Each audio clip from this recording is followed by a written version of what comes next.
Hey guys, it's Vicky, and today I'm here to talk about the books that I read in June.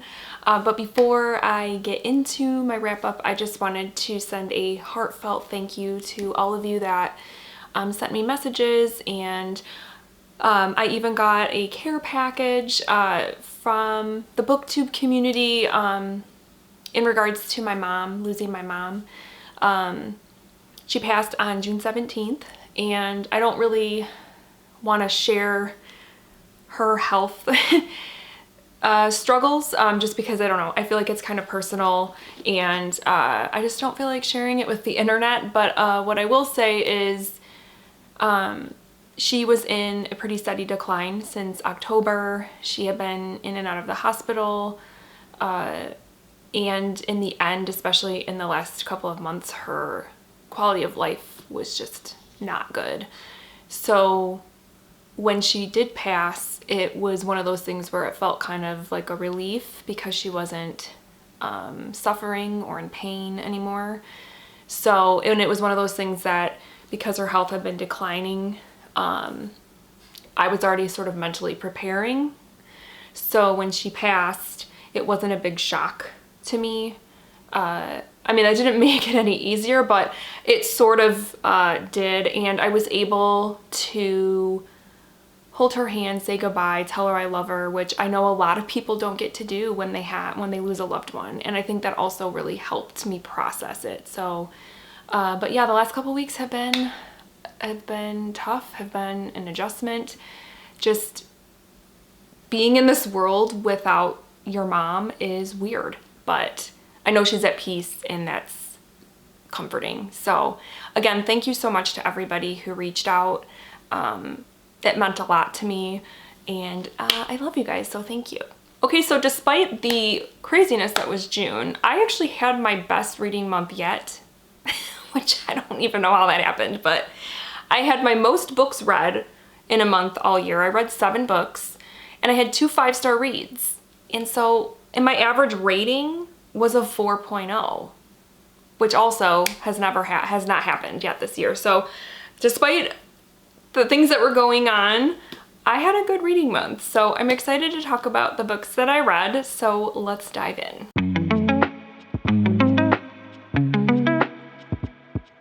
So the first book that I finished in June was a carryover from May. I finished Know My Name by Chanel Miller. I listened to this one on audio, and Chanel Miller also narrated the audiobook, which was really great. And this is Chanel's memoir about being sexually assaulted and what that process was like in its entirety. Like, not only the trauma of the assault, but how the media handled it, how the courts handled it, how she handled it, her family, how it just affected everything. And this is one of the most powerful memoirs I've read in a really long time. It got me emotional because it's such a difficult topic, an emotional topic, and in particular, Chanel's story was tough. It was really tough, and also sort of infuriating to see what she had to go through and continues to go through, because it's definitely one of those things, a trauma that is going to stick with her forever. And it was just great. I have no complaints about this at all. I gave it 5 stars. I would recommend it to you if you are interested in memoirs. But just know, obviously, that it covers heavy topics, dealing with sexual assault and things. So if that's something that you think would be too triggering for you, you might want to skip it, but otherwise, this is a fantastic memoir. Then I had another carryover from May. I was reading this one on my Kindle. I read Everyone in My Family Has Killed Someone by Benjamin Stevenson. And this one, I read it also fulfilled the buzzword reading challenge I was behind on this challenge. So was it for May? Yeah, I think it was for May. The word was every.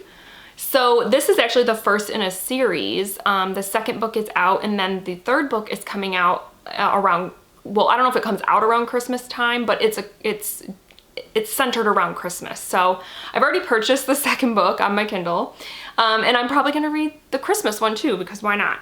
But this one is about our main character, Ernest, who is going to this ski resort for a family reunion, and it's sort of it's kind of an unconventional family reunion, and you find out why like very quickly, and a murder happens and they gotta solve the mystery of who this murder victim is, why they were killed, who killed them, all the things. And this one was entertaining. I really liked the mystery, the sort of secluded setting, because it's during a snowstorm so nobody can leave, so it has that sort of isolation going on.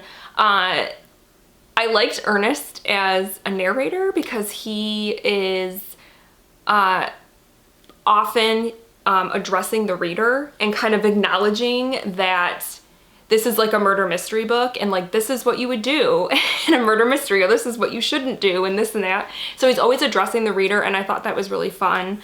And overall, I enjoyed it. I think the only thing about it was there were times where I was kind of confused on what was going on, and then he introduces you to a lot of characters. There's a lot of people in his family, and that also, I was kind of getting them confused and mixed up at times, so it was at times a little confusing. But overall, I thought it was a fun mystery, and like I said, I want to read the next book in the series. And so yeah, I gave this one 3 stars. Then I read Stephen King's book, Cell. I listened to this one on audio, and it was narrated by Campbell Scott. And this one, I was going into it kind of like, like this isn't one of those Stephen King books that I just was like, oh, I can't wait to read that one. For some reason, it was kind of like just not on my radar really, but I'm trying to read all his books. So, and I'm trying to read them in order. So this was the next one. And this one is basically a apocalypse novel, but what kicks the apocalypse off is a cell phone ringing. And so it's very much about technology and the hold that technology has over people, chokehold I should say, that technology kind of has over everyone. And what's interesting about this is this book was published in the early 2000s. I want to say like 2006 or so. Yes, 2006. So cell phones were still very much in their infancy, especially smartphones. They were not as common as they are right now. So it's interesting that he had these sort of insights way back when. And then it's funny because at the bio at the back, all it says is that he lives in Maine with his wife, the novelist Tabitha King, and he does not own a cell phone. I'm sure that that's not the case anymore, but this was a fun book. I mean, the opening of this book was top notch. Like it just, bam, you're just thrown into this story, and bam, the apocalypse begins like page 1. And I loved that he just sort of got right into it. And then yeah, it just sort of, I think, as I was listening to it, it reminded me a lot of, you know, things like any sort of zombie kind of apocalypse story. So things like The Walking Dead, any like George Romero work. It definitely, you can tell there was like a nod given to that type of work. And overall, I enjoyed this. The only thing was the ending could have been a little better. And it's one of those ambiguous endings that I know some people hate, and I'm not sure how I feel about it. I'm not sure if I hated it or not. I kind of liked it, but then I kind of didn't want the ambiguity. So I don't know. I'm in the middle. But overall, like, this wasn't too bad. I gave it 3 stars. So not bad. Next up, I read Natural Beauty by Ling Ling Huang. And this one is, I would call this a horror novel. Literary horror, maybe. About a woman named, actually you don't know her name for much of the story, but she is a sort of piano prodigy. Her parents were pianists who taught kids piano to get by, and they were immigrants from China. And so she grew up loving the piano, and she went to a conservatory. But at the start of the novel, she is no longer there, and you don't know why, but you learn why. And she starts working at this spa, sort of like beauty spa slash store. Oh God, I didn't even write down what it's called. Wow, way to go, Vicky. What a booktuber you are. It's called Holistic. There we go. And Holistic is a little weird. Their products contain some interesting ingredients, and their methods, some of the treatments and stuff that they do for clients is also a little sussy. This book just kind of, it was so unsettling because you kind of felt like as you were reading there was just this sort of haze of fog over everything. So you weren't totally clear on what was happening because our main character also wasn't. So it was just unsettling in that sense. I can see why people would compare this to like Rouge by Omona Awad, because it also sort of had that vibe of just things are not right, but I'm gonna hang on and see what happens.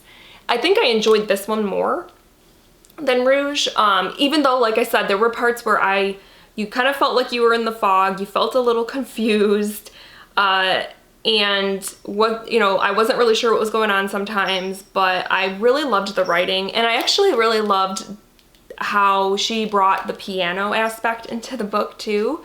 Because I mean, I know nothing about piano, but I loved how she kind of incorporated that into the story with, you know, our main character being a pianist and all of that. This book also had some pretty good body horror, and I loved what it had to say just about beauty standards, what people will do to be beautiful.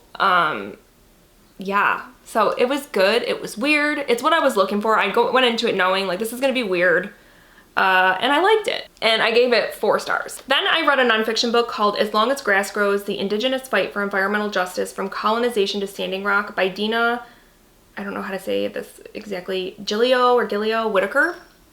This is a book about, as the title suggests, environmental justice in terms of looking through the history of America, starting with colonization, and how environmental justice has sort of come out of that, and how it's actually not, in terms of like how long the country has been here and then how long environmental justice has really popped up.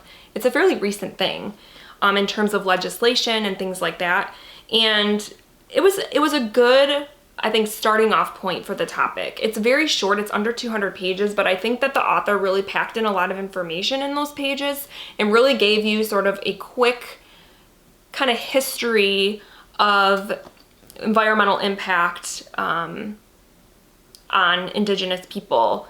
And it's one that has got me wanting to read other things. I actually tabbed a couple of things. There's a couple of cases that I'm gonna look up and read about that seem like interesting. And then there was another book that I tabbed that I wanna read further to get more into the topic.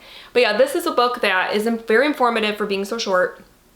It is also sort of infuriating to know that that the Indigenous people in the United States have had to go through what they've had to go through. It just seems so unfair. And yeah, I didn't know a lot about the topic going in, but like I said, this is a great jumping off point. So if you're at all interested in the topic, I think this is a good place to start. And I gave it 4 stars. And then I listened to another audiobook. I listened to The Summer Swap by Sarah Morgan. This one was narrated by, is it Dara Rosenberg or is it Dara? Not sure. But anyway, this was an anticipated 2024 release because I wanted to read Sarah Morgan's new book, and this was it. And it's about there's 3 POVs in this book. So you have Cecilia, she is an older woman, 75 years old. And then you have Lily, who is college aged, and she's sort of trying to find herself, right? She was going down one path. I think she was doing med school and then decided like, I don't want to do that. And so she's sort of trying to figure out what she wants in life. And then the third POV is Kristen, who is Cecilia's daughter. Yeah, the book kind of takes place at this cute little cottage on Cape Cod that Cecilia and her husband owned. And Lily is a sort of caretaker for that area. She goes in and cleans houses and things for people that are renting out their cottages. And she is falls in love with the Dune cottage, and she kind of starts staying there on the sly because she loves it so much. And then one day Cecilia shows up there, kind of unannounced, but instead of being upset, she's like, oh, you can just stay here with me. And they sort of build a relationship. And then Cecilia's grandson, Todd, was that his name? He comes into the picture, so then there's a little bit of romance between him and Lily. And yeah, this was a good, lighthearted read. It was exactly what I needed at the time because I was dealing with some heavy stuff in life. And so I wanted something just light and breezy. And so this totally fit the bill, and I enjoyed it. I didn't enjoy it as much as the first Sarah Morgan book that I read, but this was still good. I know it's kind of been tagged as like a romance novel, but to me, the romance was very, very minimal. To me, it was just more kind of just a contemporary book about these three women. And then the other thing was the one POV, Kristen. I didn't really care for her POV, and I could have honestly done without it, but I liked Lily and I liked Cecilia. And so all in all, yeah, this was entertaining. It was perfect, like summer lighthearted reading, and I gave it 3.5 stars. And then I finished off the month with my favorite read of the month. And so it's interesting because I started the month with a 5-star and I finished with a 5-star. So I had bookends of 5 stars in June. But this one was my favorite. I read Long Way Down by Jason Reynolds, and this is a YA book. It's told in verse, so it's a very quick read. But it's about our main character, Will, who is a teen, and I don't think this is spoilery. No. The beginning of the story, Will's brother Sean is shot and killed, and Will decides that he's going to take vengeance on who he believes killed his brother. And he gets into the elevator of his apartment building to go down to find the guy. And the whole book takes place in that 60 seconds that he is going down the elevator floor by floor, and every floor he meets a different person that basically starts to, and seeing these people starts to change his perspective on what he's about to do. And this book was so good. Everything about it. First of all, the concept of let's tell a story that takes place in 60 seconds. And it's everything that happens in the span of 60 seconds. Brilliant. The idea that our main character is in an elevator, and at every floor as he goes down, he is meeting another person, and that those people are extremely important or have touched his life in some way. Because I don't want to give too much away, but also just brilliant. The words, Jason Reynolds. Jason Reynolds is amazing. I've read a few of his books now, and this one's my favorite now. Ghost had been my favorite, but now this one takes the cake. I just love the way he sort of addressed the topic of the cycle of violence and a person's ability to break that cycle, and the impact that gun violence specifically has on people. So yes, fantastic writing, fantastic themes. Just the whole concept, the idea of this book was just awesome. I loved this. And I gave it 5 stars. Jason Reynolds did it again. Love it. All right, guys, so those were my June reads. Like I said, I had a pretty good reading month, so yay. Let me know down below if you've read any of these books and what you thought of them, because I'd love to know. And let me know what your favorite book of June was. And yeah, I will be back soon with another video. So yeah, have a great week, and I'll see you soon. Bye.